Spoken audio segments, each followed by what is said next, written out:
Hello friends, welcome back to our channel. ഇന്നൊരു അടിപൊളി മീൻ ബിരിയാണീൻ്റെ റെസിപ്പിയുമായിട്ടാണ് വന്നിരിക്കുന്നത്. ബിരിയാണി ഇഷ്ടമില്ലാത്തവരായിട്ട് ആരും ഉണ്ടാവില്ല. അപ്പോൾ സിമ്പിളായിട്ട് നല്ല സൂപ്പർ ടേസ്റ്റിൽ എങ്ങനെയാണ് ഒരു ബിരിയാണി ഉണ്ടാക്കുന്നതെന്നാണ് ഞാനിന്നിവിടെ നിങ്ങൾക്ക് കാണിച്ചു തരാൻ പോകുന്നത്. അപ്പോൾ വീഡിയോ സ്കിപ്പ് ചെയ്യാതെ എല്ലാവരും കാണാൻ ശ്രമിക്കുക. ഈ ഒരു ബിരിയാണി ഉണ്ടാക്കാനായിട്ട് ഞാനിവിടെ ആവോലി എന്ന് പറഞ്ഞ മീനാണ് എടുത്തിരിക്കുന്നത്. അപ്പോൾ ഞാനൊരു മണിക്കൂർ മുമ്പ് ഇത് മസാലയൊക്കെ തേച്ച് നന്നായിട്ട് മാറ്റി വെച്ചിട്ടുണ്ടായിരുന്നു. അപ്പോൾ ഒരു പാൻ അടുപ്പത്ത് വെച്ച് നമുക്ക് അതിലേക്ക് കുറച്ച് ഓയിൽ ഒഴിച്ചെടുത്ത് ഇതൊന്ന് ഓരോന്നായിട്ട് നമുക്കിതൊന്ന് ഫ്രൈ ചെയ്തെടുക്കാം. അപ്പോൾ ഈ ഒരു മീൻ ഞാൻ ബിരിയാണി ഉണ്ടാക്കാനായിട്ട് വാങ്ങിയതൊന്നുമല്ല കേട്ടോ. എന്നാലും ഈ ഒരു മീൻ കിട്ടിയപ്പോൾ ഞാൻ ബിരിയാണി ഉണ്ടാക്കാമെന്ന് വെച്ചു. അപ്പോൾ അത് നിങ്ങൾക്ക് കൂടി ഒന്ന് ഷെയർ ചെയ്യാമെന്ന് കരുതി. അപ്പോൾ നമ്മുടെ ഈ മീനൊന്ന് ഫ്രൈ ആയി വരുന്ന സമയം കൊണ്ട് നമുക്കിതിലേക്കുള്ള മസാല തയ്യാറാക്കാൻ വേണ്ടി ഒരു പാൻ അടുപ്പത്ത് വെച്ച് അതിലേക്ക് കുറച്ച് ഓയിൽ ഒഴിച്ച് കൊടുക്കാം. ഓയിൽ നന്നായി ഒന്ന് ചൂടായി വന്നാൽ അതിലേക്ക് ചെറുതായി കട്ട് ചെയ്ത വലിയുള്ളി ചേർത്ത് കൊടുക്കാം. ഞാനിവിടെ ഒരു 1.25 കിലോ അരിയാണ് എടുത്തത്. അപ്പോൾ ഒരു 10 വലിയുള്ളിയാണ് ഞാൻ മീഡിയം സൈസിലുള്ളത് എടുത്തത്. അപ്പോൾ നിങ്ങൾക്ക് മസാലയ്ക്ക് വേണ്ടിയതനുസരിച്ച് എടുക്കുക. ഇനി ആവശ്യത്തിന് ഉപ്പും കൂടെ ചേർത്തതൊന്ന് അടച്ചു വെക്കാം. അപ്പം നമ്മുടെ മീൻ ഇതാ ഇവിടെ ഫ്രൈ ആയി വന്നിട്ടുണ്ട്. ഞാൻ 2 ഭാഗം കുക്കാക്കി എടുത്തിട്ടുണ്ട്. ഇനി നമുക്ക് ബാക്കിയുള്ള മീനും ഇതേപോലെ ഒന്ന് ഫ്രൈ ചെയ്തെടുക്കാം. അപ്പം നമ്മൾ ഉള്ളി ഇതാ ഇവിടെ നന്നായി നല്ല സോഫ്റ്റായി വന്നിട്ടുണ്ട്. ഇനി നമുക്കിതിലേക്ക് ചെറുതായി കട്ട് ചെയ്ത് വെച്ച തക്കാളി ചേർത്ത് കൊടുക്കാം. ഞാനൊരു മീഡിയം സൈസിലുള്ള ഒരു 8 തക്കാളിയാണ് ചേർത്ത് കൊടുക്കുന്നത്. ഇനി നമുക്കിതിലേക്ക് വെളുത്തുള്ളി, ഇഞ്ചി, പച്ചമുളക് പേസ്റ്റ് ചേർത്ത് കൊടുക്കാം. കൂടെ തന്നെ ആവശ്യത്തിന് കറിവേപ്പിലയും മല്ലിച്ചപ്പും കൂടെ ചേർത്ത് കൊടുക്കാം. ഇനി നമുക്കിത് നന്നായിട്ടൊന്ന് മിക്സ് ചെയ്തതിന് ശേഷം ഒന്ന് അടച്ചു വയ്ക്കാം.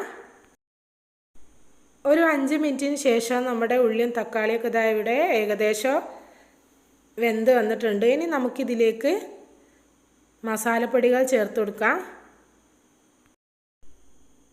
ഒരു 3/4 ടേബിൾ സ്പൂൺ മുളക് പൊടി അധികം ചേർക്കാത്തതാണ് നല്ലത്, കാരണം ഒരു ചുവപ്പ് കളർ ബിരിയാണിക്ക് ഉണ്ടാവും. ഇനി ഒരു 1/2 ടീസ്പൂൺ മഞ്ഞൾപ്പൊടി, 1 ടേബിൾ സ്പൂൺ മല്ലിപ്പൊടി,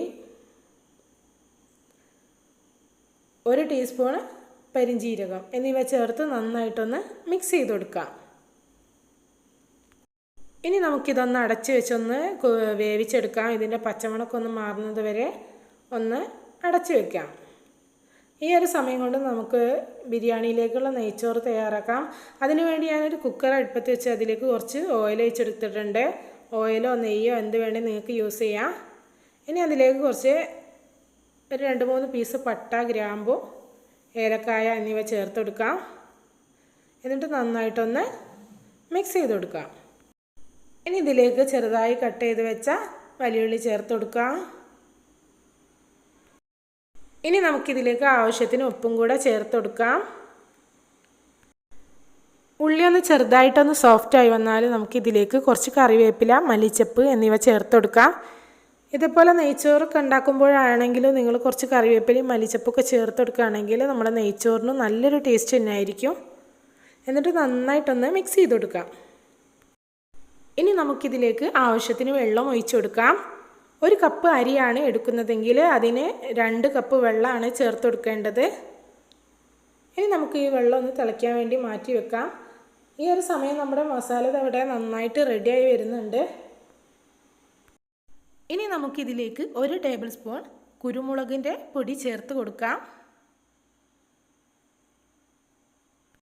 ഇനി നമുക്കിതിലേക്ക് 1 ടേബിൾ സ്പൂൺ ബിരിയാണി മസാലൻ്റെ പൊടി ചേർത്ത് കൊടുക്കാം.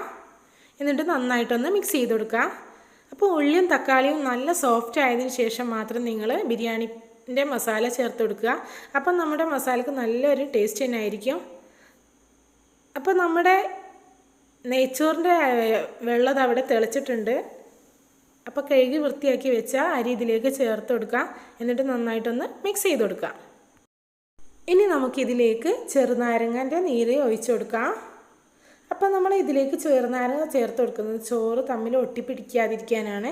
നന്നായി പിഴിഞ്ഞതിന് ശേഷം അതിൻ്റെ തോട് കൂടി ഇതിലേക്ക് ചേർത്ത് കൊടുക്കാം. ഇതുപോലെ തോടുകൂടെ ചേർത്ത് കൊടുക്കാൻ, അഥവാ നിങ്ങളെ ചോറ് വെന്ത് പോവുകയാണെങ്കിൽ അത് തമ്മിൽ ഒട്ടിപ്പിടിക്കാതെ തന്നെ കുറച്ച് കഴിയുമ്പോൾ തന്നെ റെഡിയായി കിട്ടുന്നതാണ്. അപ്പോൾ ഇത് നല്ലൊരു ടിപ്പ് തന്നെയാണ്. ഇനി നമുക്കിത് അടച്ച് വെച്ച് ഒരു 3 വിസിലടിച്ചെടുക്കാം. വിസിലൊക്കെ ഓരോ അരിക്കും കുക്കറിനും അനുസരിച്ച് മാറ്റം വരുന്നതാണ്.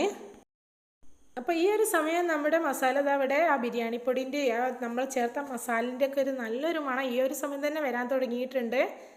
അപ്പോൾ നല്ലൊരു പേസ്റ്റ് രൂപത്തിലായി വന്നിട്ടുണ്ട്. ഇനി നമുക്കിതിലേക്ക് ഒരു 1/2 കപ്പ് തൈര് ചേർത്ത് കൊടുക്കാം.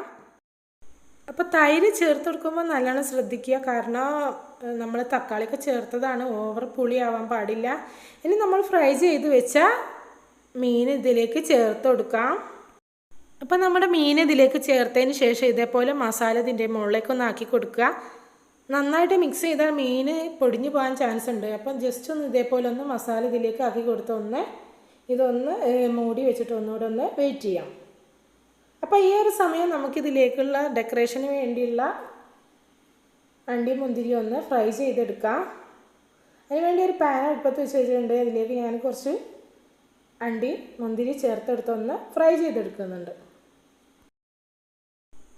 അപ്പോൾ അണ്ടി മുന്തിരിയൊക്കെ ഇതിൽ നിന്ന് കോരി മാറ്റിയതിന് ശേഷം ഇതിലേക്ക് കുറച്ച് ചെറുതായിട്ട് കനം കുറച്ച് അരിഞ്ഞു വെച്ച വലിയുള്ളിയും കൂടി ചേർത്ത് ഒന്ന് ഫ്രൈ ചെയ്തെടുക്കാം.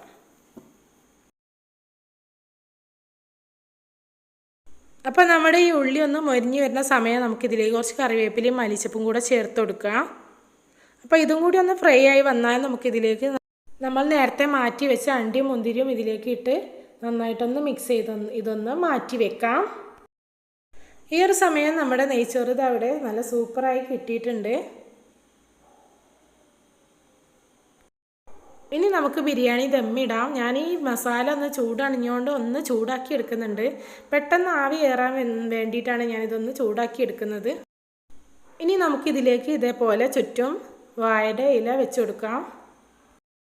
അപ്പോൾ നിങ്ങൾ ബിരിയാണി ദമ്മിടുമ്പോൾ ഇതേപോലെ വാഴൻ്റെ ഇലയൊക്കെ വെച്ച് കൊടുക്കുക. അപ്പോൾ നമ്മുടെ ആവിയിൽ ആ ബിരിയാണി കിടന്നിട്ട് നല്ലൊരു ടേസ്റ്റ് തന്നെ ആയിരിക്കും നമ്മുടെ ബിരിയാണിക്ക്. അപ്പോൾ പെട്ടെന്ന് തന്നെ ആവി കയറാൻ വേണ്ടിയിട്ട് വാഴൻ്റെ ഇലയ്ക്ക് ഒരു ഹോളിട്ട് കൊടുക്കുക. അതിന് ശേഷം നമുക്കിതിലേക്ക് ഇതേപോലെ ഫസ്റ്റ് ലെയറായിട്ട് ചോറിട്ട് കൊടുക്കാം. ഇനി നമുക്കിതിലേക്ക് നേരത്തെ നമ്മൾ ഫ്രൈ ചെയ്ത് വെച്ച അണ്ടി മുന്തിരി കറിവേപ്പില മല്ലിച്ചപ്പ് എന്നിവ ചേർത്ത് കൊടുക്കാം. ഇനി കുറച്ച് ഇതിൻ്റെ മുകളിലേക്ക് ബിരിയാണിപ്പൊടി കൂടെ ചേർത്ത് കൊടുക്കാം. ഇനി ബാക്കിയുള്ള ചോറും കൂടി നമുക്ക് ഇതേപോലെ തന്നെ ചെയ്തെടുക്കാം. അപ്പം ഞാനിതവിടെ മുഴുവൻ ചോറ് ഇതേപോലെ ചെയ്തെടുത്തിട്ടുണ്ട്. ഇനി നമുക്കിതൊന്ന് അടച്ചു വെച്ചതിന് ശേഷം ഒരു 15 മിനിറ്റ് ലോ ഫ്ലെയിമിലിട്ട് ഒന്ന് ദമ്മ് ചെയ്തെടുക്കാം.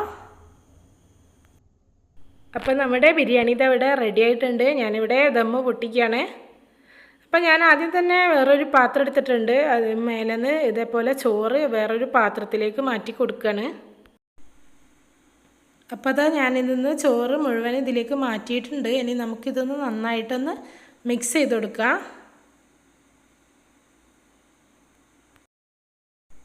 ഇനി നമുക്ക് ഈ മസാലയിലുള്ള വാഴൻ്റെ എല്ലാം നമുക്കൊന്ന് മാറ്റി കൊടുക്കാം. നല്ലൊരു സ്മെല്ലാണ് കേട്ടോ ഈ ഒരു സമയം. അപ്പോൾ നമ്മുടെ ഈ ഒരു ബിരിയാണി ഈ ഒരു വാഴൻ്റെ ഇലയിൽ ആവിയിലൊക്കെ കിടന്നിട്ട് നല്ലൊരു ടേസ്റ്റ് തന്നെ ആയിരിക്കും. അപ്പോൾ ബിരിയാണി ഉണ്ടാക്കുമ്പോൾ എല്ലാവരും തീർച്ചയായിട്ടും ഇതേപോലെ തന്നെ ട്രൈ ചെയ്ത് നോക്കുക. അപ്പോൾ ഈ ഒരു വാഴൻ്റെ ഇലയിലുള്ള ചോറും കൂടി ഇതിലേക്ക് ഇട്ടിട്ട് നമുക്ക് ജസ്റ്റ് ഒന്ന് മിക്സാക്കി എടുക്കാം. മീനായതുകൊണ്ട് നമുക്ക് അധികം ഒന്നും ഇങ്ങോട്ട് മിക്സ് ചെയ്യാൻ കഴിയില്ല, മീൻ ഉടഞ്ഞു പോവും. അപ്പോൾ നമ്മുടെ അടിപൊളി ടേസ്റ്റിയായ ബിരിയാണി ഇതവിടെ റെഡി ആയിട്ടുണ്ട്. അപ്പോൾ ഇന്നത്തെ വീഡിയോ എല്ലാവർക്കും ഇഷ്ടമായെന്ന് കരുതുന്നു. അപ്പോൾ പെട്ടെന്ന് തന്നെ ഉണ്ടാക്കാൻ പറ്റിയ ഒരു അടിപൊളി മീൻ ബിരിയാണീൻ്റെ റെസിപ്പിയാണ് ഇന്ന് ഞാൻ നിങ്ങൾക്ക് വേണ്ടി ഷെയർ ചെയ്തത്. അപ്പോൾ നിങ്ങൾ ഇഷ്ടപ്പെട്ടാൽ ലൈക്ക് ചെയ്യാനും ഷെയർ ചെയ്യാനും മറക്കരുത്. അപ്പോൾ എന്നും പറയുമ്പോൾ നമ്മുടെ ചാനൽ ആദ്യമായിട്ട് കാണുന്ന ആരെങ്കിലും ഉണ്ടെങ്കിൽ സബ്സ്ക്രൈബ് ചെയ്യുക. തൊട്ടടുത്ത് കാണുന്ന കുഞ്ഞ് ബെല്ലൈക്കണും കൂടി ഒന്ന് എനേബിൾ ചെയ്യുക. അതിൽ ഓൾ എന്ന് പറഞ്ഞ ഓപ്ഷൻ സെലക്ട് ചെയ്യുക. അപ്പോഴേ ഞാൻ പുതിയ വീഡിയോസ് ഇടുമ്പോൾ നിങ്ങൾക്ക് നോട്ടിഫിക്കേഷനായി വരുള്ളൂ. ഇൻഷാ അല്ലാഹ് പുതിയ വീഡിയോയുമായി വീണ്ടും വരാം. Bye bye, take care.